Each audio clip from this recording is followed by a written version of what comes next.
Hello, everybody. As you can see, Mrs. Bear was with me today, and we got an encounter that came in from a group of loggers here in my home state of West Virginia. And the thing that went on,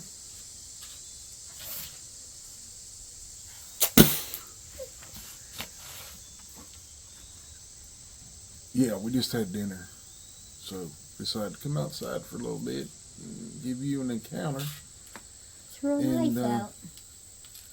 it's pretty nice out here. Sunshine. It's not too hot. Yeah.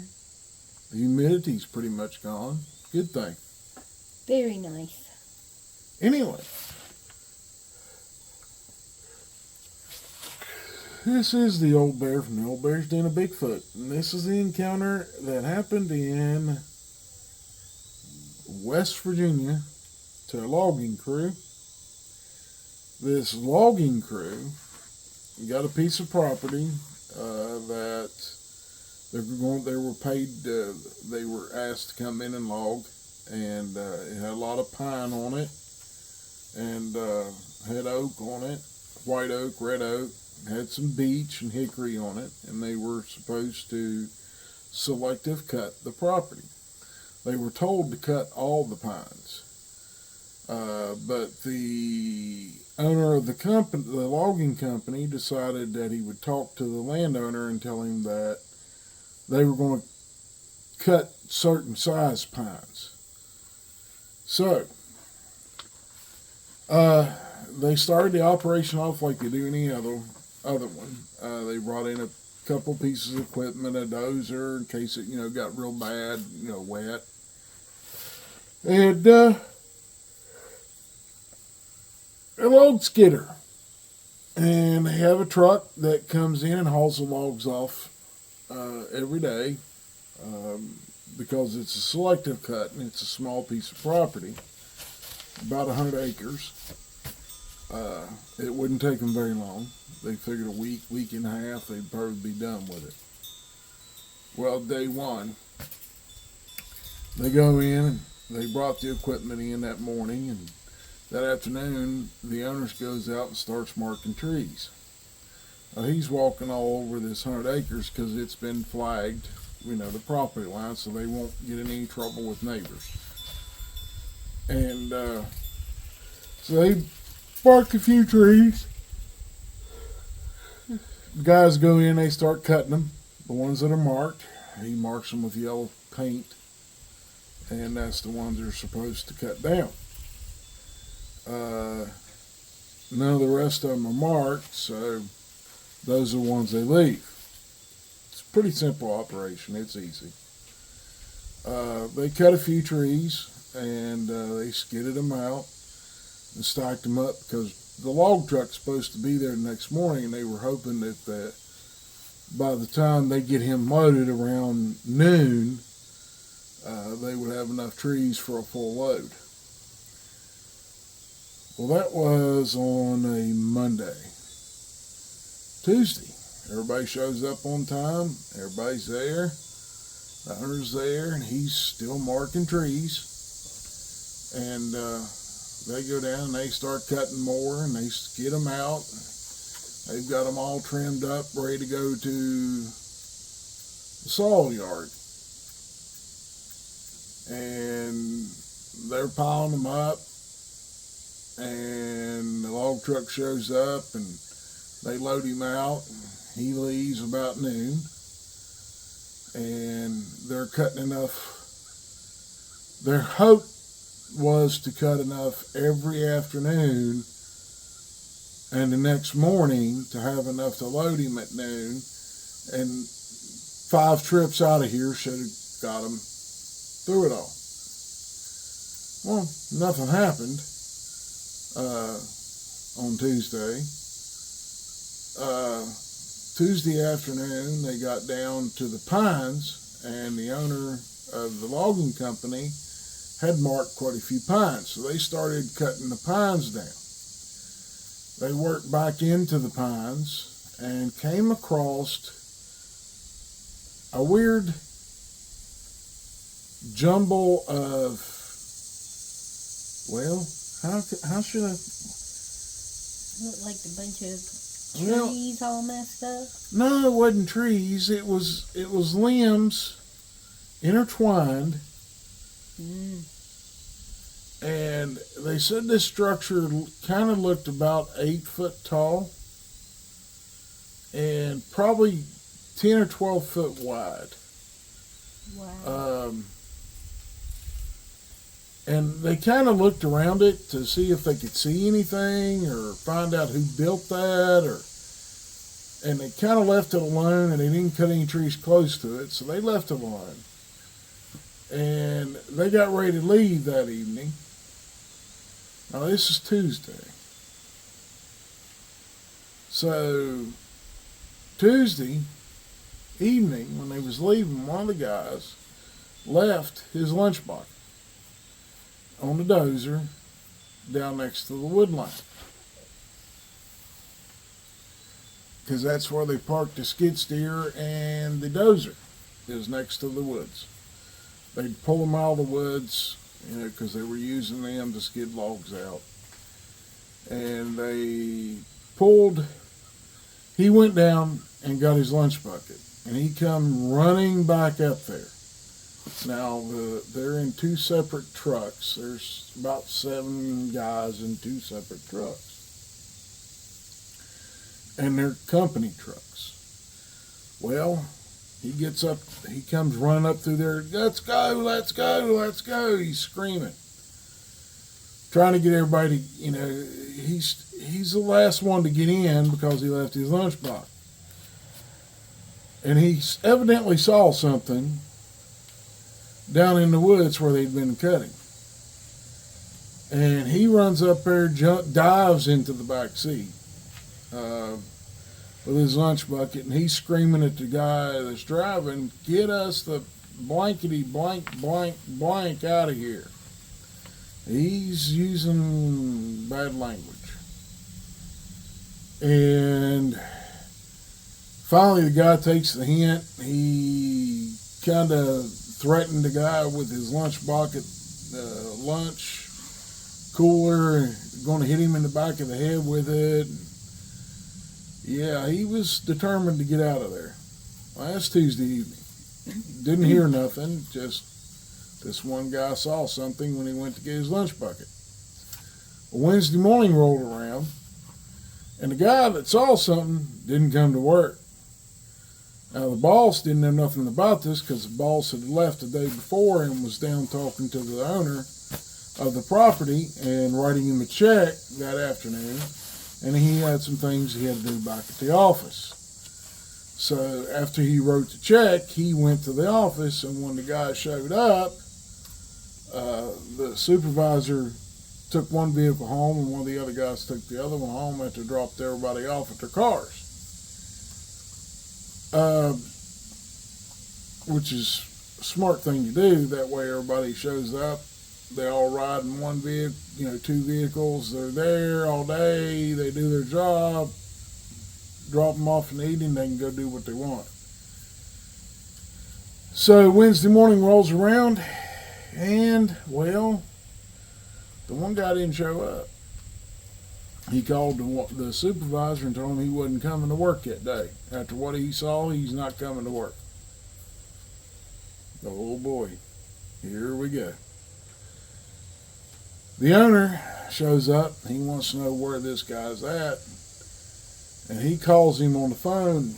And he got him on his cell phone, and he's got it, he's got it on speakerphone. And the guy's telling him, I don't want to come back out there. That thing that I saw, I don't want to come out there. That was big and ugly, and it was hairy, hair covered, and it's standing there looking at me, growling. Looked like it was baring its teeth at me and everything else. I don't want nothing to do with it. I'm not working there. Well, the owner says, look, I need you here. We can't get through the day without you here. Well, boss, I'm not coming today. I'm sorry, but I've never told you no. Just this time I'm telling you no, I'm not coming. So the boss is kind of in a little bit of a mood. I would say. And at that point, the guys go to work. And about noon, the boss calls them all up there when they're eating their lunch. He calls them all up there to the edge of the woods, and he's talking to them. And one of the guys had to run to the restroom, and not too smart, he ran down to the in the woods to go to the bathroom. He went down there next to that structure.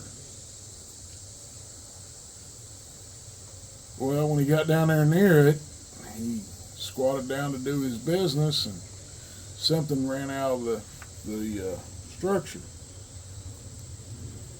And never saw it, but it sure did sound big. And he didn't get to do his business, but he's running back up through the woods towards the boss and them. And well,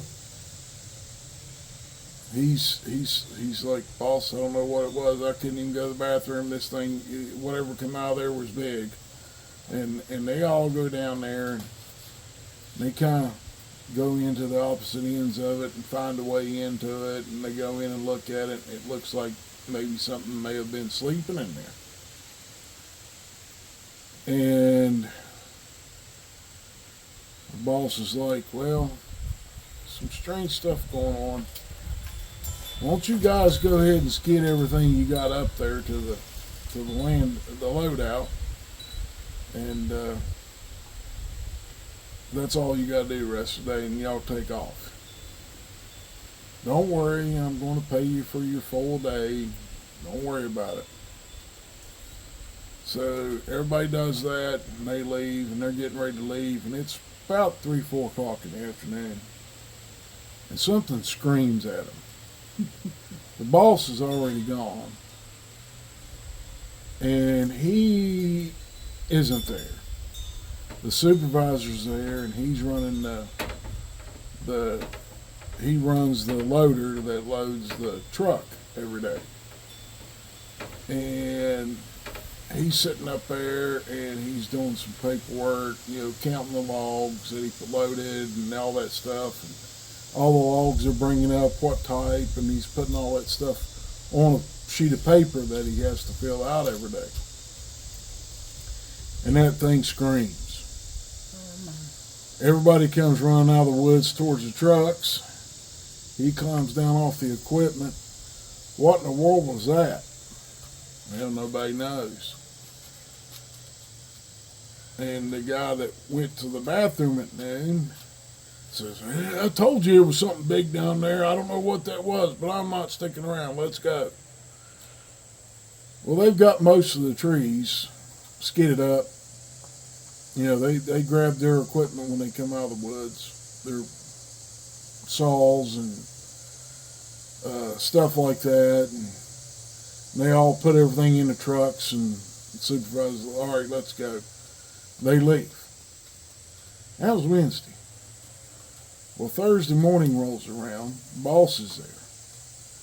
His guys are all there. Even the guy that said he wasn't coming in on Wednesday, he showed up. And the boss and them get out, and they're talking about, he said, I thought I told you guys to get everything skidded up. Well, there's something screamed at us when we left. All right.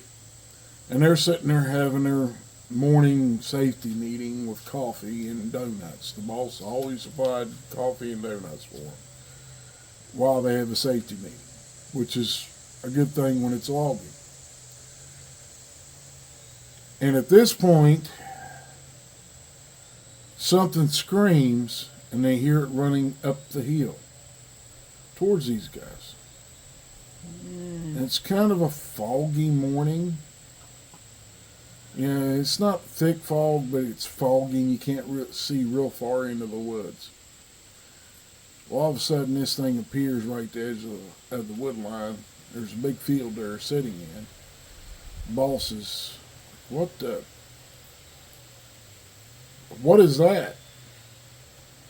And they're all looking at, I don't know, I don't want nothing to do with that. That must have been what he saw the other day. And he said, that is what I saw the other day. I'm leaving. I told you that thing was here. I'm not working. I'm getting in a truck. Whoever else is going to get in the truck, let's go. I'm leaving. They ain't even got their equipment out.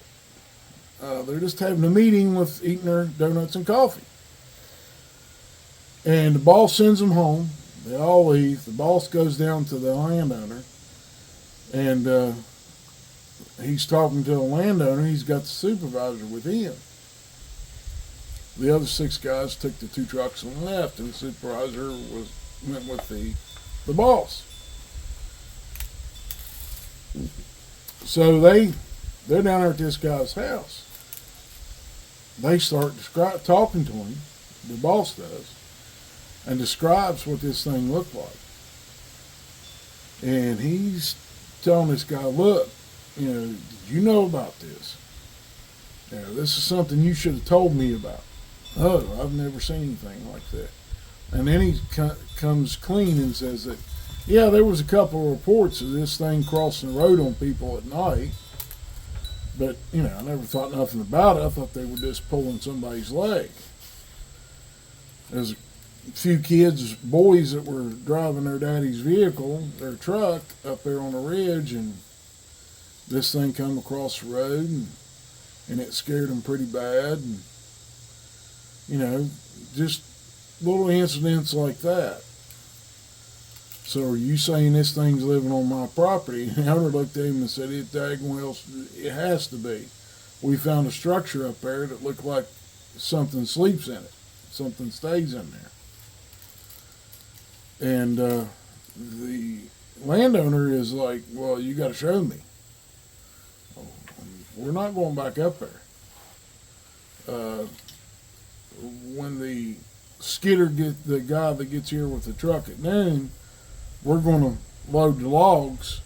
He's going to take it to market, and whatever money we get out of the logs, we get out of the logs all week. I'm going to write you a check today, and we're done. We're not cutting any more on your property. And the landowner's like, well, you got to, but there's thing in the contract that at any point in time that if it's out of their control, something safety issue, this is a safety issue, we can stop.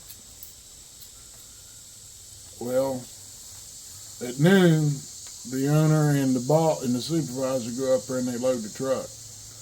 They move the 2 pieces of equipment away from the woods and move it up to the loading area. They're going to have their trucks come in and load the pieces of equipment the next day on Friday. Well, Friday morning before the boss gets there, the supervisor calls him because he's one of the guys that helps load the equipment. He's going to have to buy new glass for his dozer because it's an enclosed cab. It's a glass cab. So is a skid steer. Or not skid steer, but skidder. And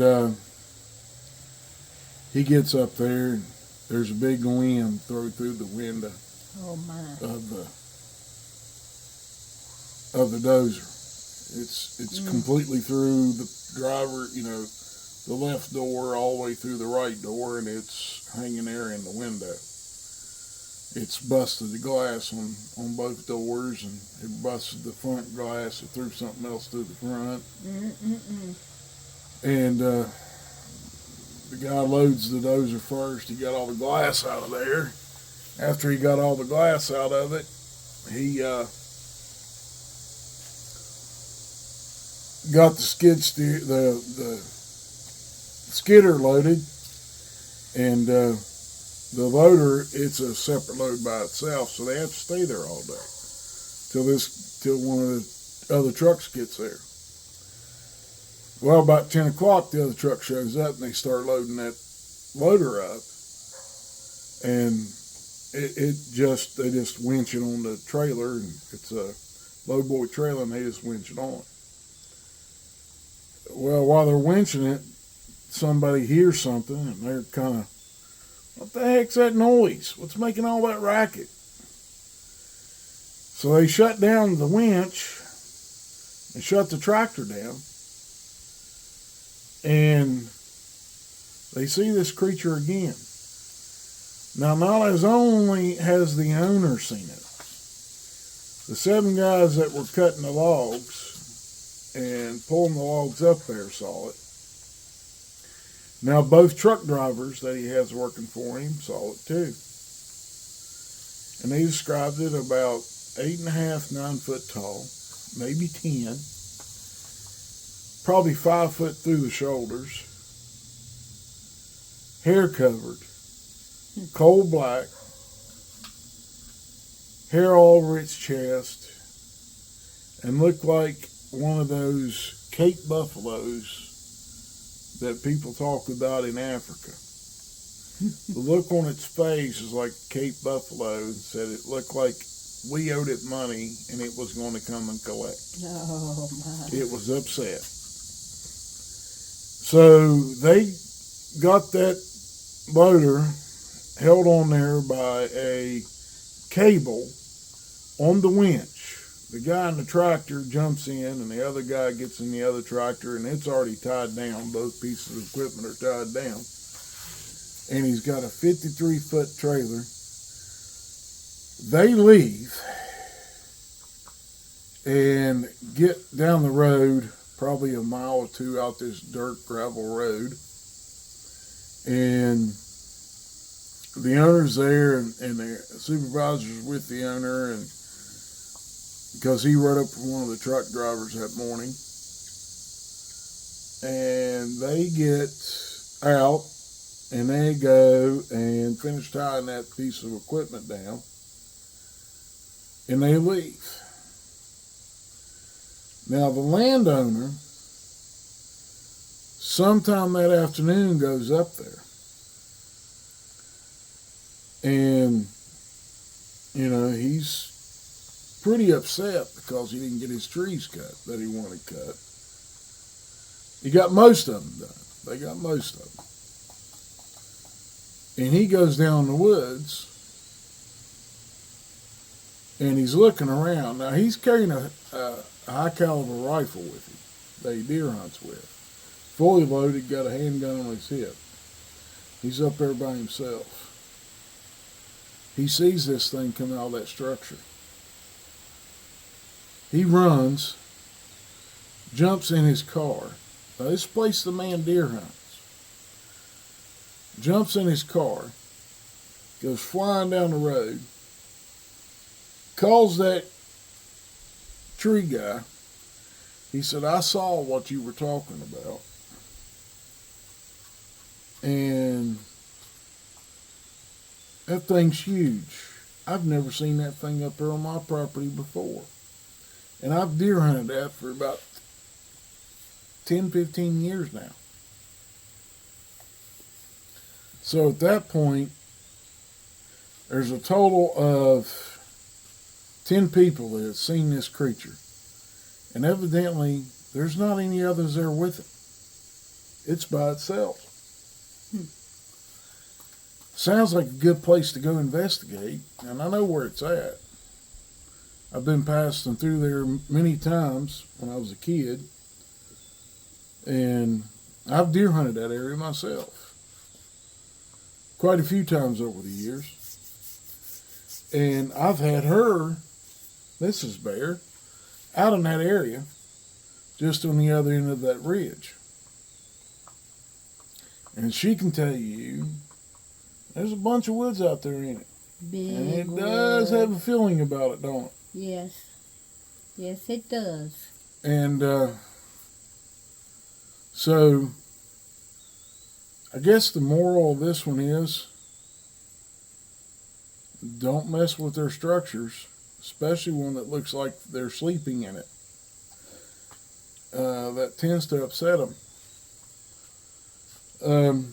So,